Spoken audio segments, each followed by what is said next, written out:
Hello everyone, welcome back to your own channel Come for Competition।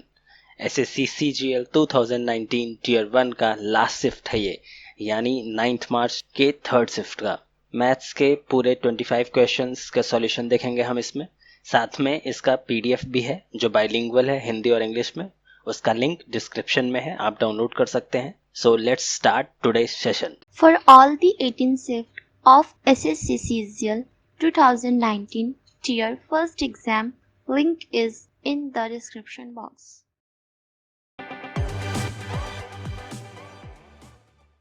Question number 1. The price of cooking oil increased by 25%. Find how much percentage of a family must reduce its consumption in order to maintain the same budget.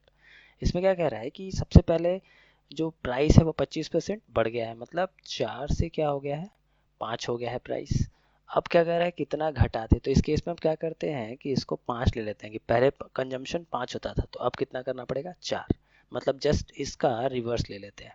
अब ये क्या हो जाएगा, यहाँ पे 5 से 4 हो जा रहा है, मतलब 1 का कमी हो रहा है, कितने पे, 5 पे, मतलब 1/5। अब ये कितना के बराबर है, 1/5, 20% के बराबर है। आंसर 20%। Next question.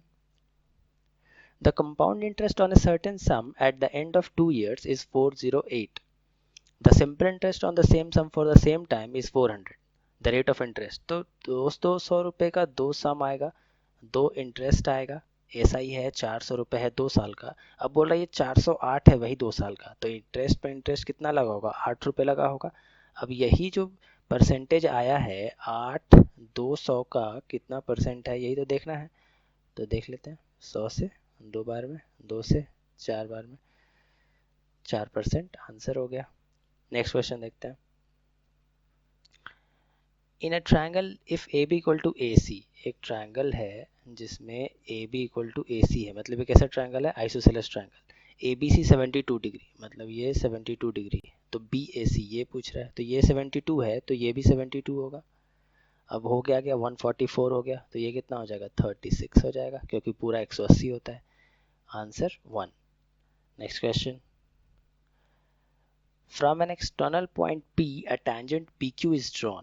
तो सबसे पहले एक सर्कल बना लेते हैं। अब इसमें एक PQ टेंजेंट है, मान लो ये, तो P है ये एक्सटर्नल पॉइंट और Q पे टेंजेंट है। विथ सेंटर O, एक सेंटर है O इसका, touching the circle eight Q। ठीक है, Q पे टच कर रहा है। If the distance of P from the centre is 13, मतलब P का जो डिस्टेंस है सेंटर से वो 13 है, मतलब ये कितना है, 13 है। और यहाँ से हमें पता है कि जब रेडियस हम बनाते हैं तो वो जो टेंजेंट पे 90 बनाता है, तो ये कैसा एक राइट एंगल ट्रायंगल बन गया। अब क्या कर रहा है, टेंजेंट PQ इज 12, PQ कितना है, 12 है। तो एक हम ट्रिपलेट जानते हैं राइट एंगल ट्रायंगल का, 5 12 13 होता है, तो ये कितना हो जाएगा, 5 हो जाएगा। तो यही मेरा क्या है, रेडियस भी है, तो आंसर 5 सेंटीमीटर। Next question. अब इसमें वैल्यू निकालना है, तो cos 10 cos 30 cos 50 cos 70 cos 90, तो जैसे यहाँ पे 90 है, cos 90 का वैल्यू क्या होता है, 0 होता है। अब 0 है तो पूरा मल्टीप्लिकेशन में है तो 0 ही हो जाएगा। Answer 3। Next question. As per the given data which vowels occur less than 80 times, less than 80। अब लेस देन 80 कौन है, बस इसमें यही देखना है। कितने आसान क्वेश्चन है, मतलब ये 75 एक ये है और एक 70 ये है और एक ये है, बाकी ये दोनों तो 80 या 80 से ज़्यादा है, तो AOU, ऑप्शन 3। Next question. ये 3 1 minus 2 sine square x cos square x minus sine square x, तो इसमें देख लेते हैं कि इसको 3 1 minus sine square x minus sine square x लिख सकते हैं इसको, और नीचे वही cos square x minus sine square x लिख देते हैं। अब 1 माइनस साइन एक्स को क्या लिख सकते हैं, इस पोर्शन को हम कॉस स्क्वायर एक्स लिख सकते हैं, लिख सकते हैं। अब ये हो क्या जाएगा, cos square x minus sine square x, तो एक से ये पूरा कैंसिल हो जाएगा, बच क्या गया 3।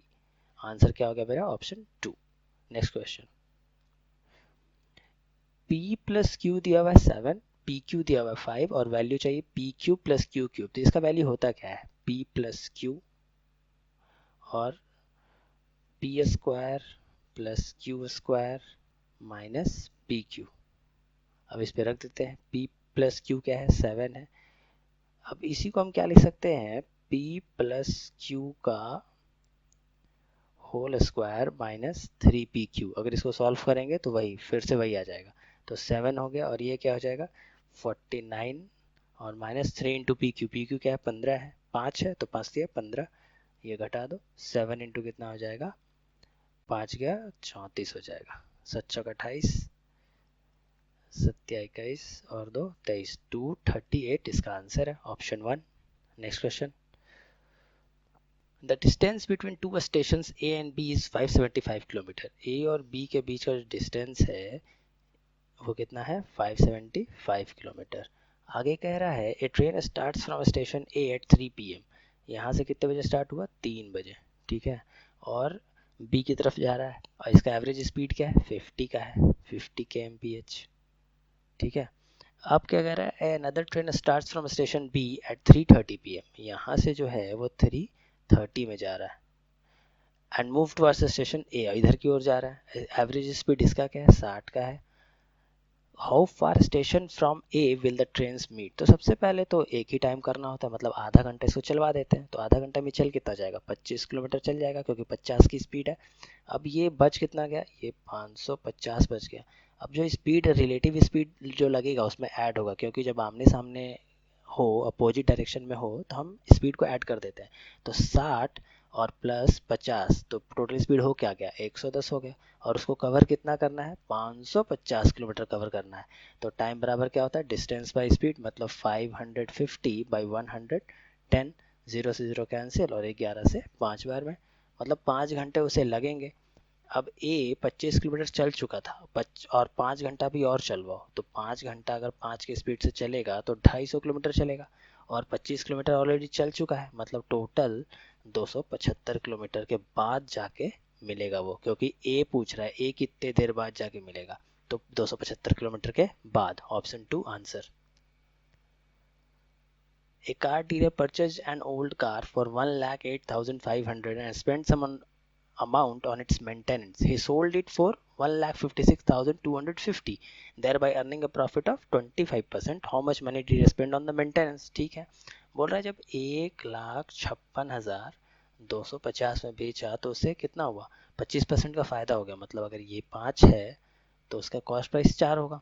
अब इसको कुछ नहीं करना है, इसको क्या करेंगे सॉल्व करेंगे। सॉल्व करने पे मेरा कितना आ जाएगा 31,250 आ गया 5 से काटने पे। अब इसको सॉल्व कर देते हैं, 1,25,000 इसका कॉस्ट प्राइस आ गया, लेकिन कॉस्ट प्राइस एग्जैक्टली था कितना, इतना था, और इसमें कुछ वो पैसा रिपेयरिंग में खर्च किया था मेंटेनेंस में, तो यही देख लेते हैं कितना हो जाएगा 1,08,500 में अगर इसको घटा दे तो जो आएगा वही मेंटेनेंस का खर्च आ जाएगा, तो 0,0561, 16,500 इसका आंसर हो जाएगा। इतना ही पैसा वो मेंटेनेंस में खर्चा किया था। Next question, question number 11, the perimeter of a square plot is the same as that of a rectangular plot with 35 metre and 15 metre as sides.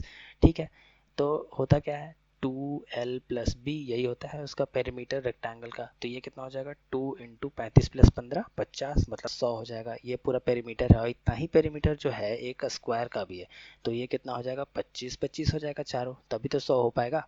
अब बोल रहा है कि स्क्वायर का साइड, तो साइड यही 25 आ गया मेरा आंसर 25, ऑप्शन 2। नेक्स्ट क्वेश्चन,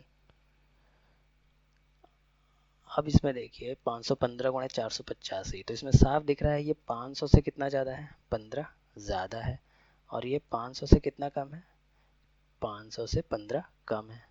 अब इसमें हम लगा सकते हैं a plus b a minus b, तो a plus b a minus b क्या हो सकता है a square minus b square, तो ये कितना हो जाएगा 25, 2.5 लाख हो गया 2,50,000 और माइनस 225। यहाँ से हम जैसे ही घटाएंगे 2,50,000 में जस्ट थोड़ा सा कम है, तो सिर्फ एक ही ऑप्शन है 2,49,000 का आंसर हो गया। Next question, for employ D the income from overtime it what percentage of his total income. तो पहले तो डी का देखना है कि टोटल इनकम है कितना, तो भाई टोटल इनकम जो है 40,000 है। अब कहना है कि इसका ओवर टाइम पे कितना परसेंट मिला, तो ओवर टाइम है ये, अब इसका देख ले डी का, तो 2,500 मिला, तो 2,500 जो है वो 40,000 का कितना परसेंट है यही निकालना है, बहुत ही आसान, 1 2 3 4, 1 2 3 4, अब 4 से 25 को तो 6.25, ऑप्शन 1 आंसर। नेक्स्ट क्वेश्चन देखते हैं, a cell phone was marked at 20% above the cost price, मतलब अगर कॉस्ट प्राइस 5 था तो मार्क प्राइस कितना हो जाएगा, 6 हो जाएगा। इसको 50 और 60 मान लो।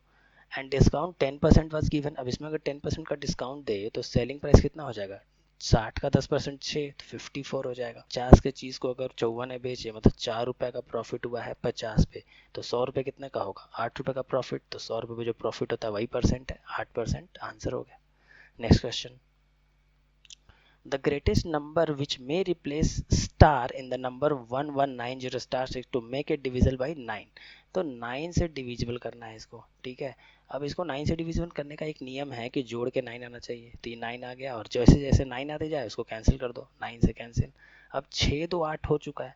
अब स्टार पे हम क्या रख दें कि 9 से डिविजिबल हो जाए, उसको 9 बना जाए। तो 6 2 8 हो चुका है, सिर्फ एक ही रखेंगे तो 9 हो जाएगा। तो 1 मेरा आंसर है, option 2 answer. Next question, in a class the average score of 30 student on a test is 69। 30 student का जो एवरेज है वो 169 है। Later on it was found that the score of one student was wrongly read as 88 instead of 58। अब क्या हुआ कि 58 को 88 पढ़ लिया गया, मतलब कितना ज़्यादा पढ़ लिया गया, 30। तो ये 30 कितने लोगों में कमेगा, 30 लोगों में कमेगा। तो 30 जब 30 लोगों में कमेगा मतलब एक एक सब में कम जाएगा, तो क्या बन जाएगा, 68 बन जाएगा। Answer 68। Next question, as per data shown in the following table what is the percentage of students who got less than 50 marks। तो less than 50 में ये तीनों तो नहीं आने वाला, ये तीनों नहीं आएगा। अब आ जाएगा ये सारे। तो सबसे पहले देखते हैं कि कितने हैं टोटल स्टूडेंट्स, 150 हैं। और अब बोल रहा है कि 50 से कम लाने वाले लोग, तो ये तीनों तो होगा नहीं, सिर्फ मेरा ये और ये और ये, यही 4 कॉलम है जो 50 से कम के हैं। इसका सम आ जाएगा कितना, इसका आ जाएगा 72, और इसी का परसेंटेज देखना है। तो 72 जो है वो 150 का कितना परसेंट है यही देखना है। गुणे 100 कर दो। अब ये क्या 2 बार में, ये क्या 3 बार में, और 3 से ये कितने बार में, ये आ जाएगा 24 टाइम्स में। तो 24 दूनी 48, 48% आंसर है। Next question, the following table shows the number of students enrolled in different streams in particular college। क्या दिखा रहा है भाई कि लड़के और लड़कियां कौन कौन से स्ट्रीम में कितने नंबर में है अवेलेबल। अब रेशियो निकालना है, गर्ल्स स्टडिंग आर्ट्स मतलब 45, और to the number of girls studying in all other streams, बाकी सबको जोड़ना पड़ेगा। तो सबसे पहले तो इधर 45 हो जाएगा, और इन सब गर्ल्स को जोड़ेंगे तो कितना आ जाएगा, ये आ जाएगा 90। तो क्या आ गया, 1:2 आंसर आ गया, option 1। Next question, x plus 3y plus 2 equal to 0, then value of x cube 27y cube plus 8 minus 18xy। तो सबसे पहले इसको लिख सकते हैं x plus 3y equal to -2 लिख सकते हैं, इसको इधर भेज दिए बस। अब क्यूबिंग बोथ साइड कर देते हैं, तो क्या हो जाएगा, एक्स क्यूब प्लस 3 3 होती है 27 वाई क्यूब प्लस 3ab मतलब 3x इंटू 3y, क्या हो जाएगा, प्लस a प्लस बी होता है, तो a प्लस बी को कितना लिख सकते हैं, -2 लिख सकते हैं, और इतना का वैल्यू क्या आएगा, -8 आ जाएगा। अब इसको और सिंप्लीफाई कर लें, x cube plus 27 y cube 3 3 9 दूनी 18, तो -18x y इक्वल टू -8। अब हम देख रहे हैं यहाँ पे हमको इसका वैल्यू चाहिए था +8 -18xy, तो यहाँ तक तो हमको चाहिए था, और साथ में हमको +8 भी चाहिए, ठीक है। तो अगर हम इधर +8 करेंगे तो इधर भी +8 करना पड़ेगा। अब 8 से 8 कट गया, वैल्यू आ कितना गया, 0 आ गया। आंसर क्या है इसका, option 2। Next question, 8 person can finish a work in 20 days after 5 days, मतलब 5 दिन का तो काम हो गया है। मतलब अगर 8 पर्सन ही होते तो कितने दिन में कर देते, 15 दिन में। After 5 days they were requested to complete the work in the next 8 days। अब लेकिन अब करना कितना है इनको, इनको 8 दिन में ही करना है। 15 दिन में लगता है लेकिन अब करना है 8 दिन में, तो कितने ज़्यादा लोग लगेंगे, तो पहले थे कितने 8 लोग, अब कितने लगेंगे 8 + x, कुछ ज़्यादा ही लगेंगे। तो 8 से 8 क्या हो गया, कैंसिल हो गया। तो अब x का वैल्यू क्या आ जाएगा, 7 आ जाएगा, तभी तो 8 + 7 15 होगा, मतलब 7 लोग ज़्यादा चाहिए अगर 8 दिन में ही ख़त्म करना है आपको काम। तो ऑप्शन 1 आंसर हो गया इसका।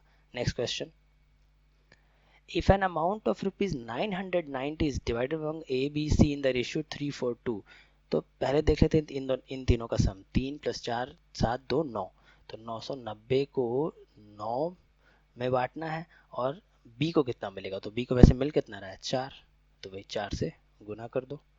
9 से 11 110 और 4 से 440। आंसर हो गया option 2। Next question, cosec 30 minus tan 45 value रखना है और कुछ करना ही नहीं है इसमें। cosec 30 क्या हो जाएगा 2 माइनस 1, ये हो गया। cot 60 1/√3 और tan 30 मतलब 1/√3, तो 1/3 इसका आंसर है, ऑप्शन 4 आंसर। नेक्स्ट क्वेश्चन, ये बोर्ड मास सिंप्लीफिकेशन बहुत ही आसान आया है। तो 13 दूनी 26, तो 26 माइनस 26 0, 0 डिवाइडेड बाई 2 0 और 0 + 1 मतलब टोटल 1। आंसर हो गया इसका 1। Next question, in a circle AB is the diameter and CD is a chord. AB and CD produce to meet at a point P। ठीक है, क्वेश्चन को उसका बना लेते हैं फिगर। अब एक डायमीटर है AB और CD क्या है, एक कॉर्ड है, और ये दोनों जाके मिल गए हैं, मिला दो। अब क्या कह रहा है, P पे मिले हैं ये दोनों। PD 15.3 क्या था, ये CD है। PD 15.3, ये 15.3 दिया हुआ है। AP 30.6 मतलब ये पूरा जो है 30.6 है। CD 11.9, ये 11.9 है। फिर then the radius of the circle, तो पहले तो हम एक फॉर्मूला जानते हैं कि CP into DP is equal to AP into BP। ठीक है, तो हम BP को अभी के लिए x मान लेते हैं। ठीक है, तो CP क्या है भाई, तो CP तो है, दोनों को जोड़ना पड़ेगा। कितना हो जाएगा 11 5 26 1 27.2, तो 27.2 इंटू DP कितना है 15.3 इक्वल टू AP कितना है 30.6 इंटू BP जो है KX माने हुए। अब ये तो साफ दिख रहा है कि इससे ये 2 बार में कट गया, ये भी कट जाएगा इससे कितने बार में 14 13.6 बार में। अब x का वैल्यू आ गया 13.6, ये कितना आ गया 13.6 आ गया। अब अगर हम इसमें से ये घटा दें तो किसका वैल्यू आ जाएगा, डायमीटर का। डायमीटर क्या होता है 2 इंटू रेडियस होता है, तो 30.6 में 13.6 घटा देंगे तो कितना आ जाएगा 17 आ जाएगा। और 17 तो डायमीटर है, मतलब इसको 2 से डिवाइड करने पे क्या आ जाएगा, रेडियस आ जाएगा, तो ये कितना हो जाएगा 8.5 हो जाएगा। आंसर क्या हो गया, option 3 8.5। Next question, PAQ is a tangent to a circle with center O। बना लेते हैं इसका फिगर। एट पॉइंट ए जो है सर्कल पे एक पॉइंट है, PAQ टेंजेंट है। अब बोल रहा है AB is a cord such that BAQ बराबर x डिग्री। अब बोल रहा है AB is a cord, AB एक कॉर्ड है और BAQ क्या है x डिग्री है, ये x डिग्री है। C is a point on the major arc AB। अब C जो पॉइंट है मेजर आर्क AB पे है, मान लो यहाँ मान लेते हैं मेजर आर्क मतलब बड़ा वाला C एक पॉइंट है। ACB y degree, ACB AC और B, अब ये क्या है y डिग्री कह रहा है। ठीक है, अब इफ ABO 32 डिग्री, AB और O यहाँ रेडियस से ये कितना है 32 डिग्री दिया हुआ। तो अगर हम देखेंगे यहाँ से भी अगर इसको मिला दे रेडियस से तो ये भी कितना हो जाएगा 32 डिग्री हो जाएगा, क्योंकि दोनों रेडियस है तो एंगल भी सेम होगा। अब हम देखते हैं जब रेडियस को टेंजेंट पे गिराते हैं तो ये जो पूरा एंगल होता है 90 होता है। ठीक है, परपेंडिकुलर होता है। तो जब ये 32 हो चुका है तो ये कितना बच गया, ये 58 बच गया। और ये जो एंगल ये होता है वही अल्टरनेट सेगमेंट थ्योरम से ये वाला एंगल होता है, मतलब x इक्वल टू वाई है और x 58 है तो y भी 58 होगा, तो 58 + 58 कर देंगे तो कितना हो जाएगा 116। यही मेरा आंसर है, ऑप्शन 3। तो गाइज आज का पूरा 25 क्वेश्चंस कंप्लीट हो गया है। आशा करता हूँ आपको अच्छा लगा होगा ये वीडियो और बेनिफिट किया होगा आपको। Please like the video and subscribe to my channel. Thanks.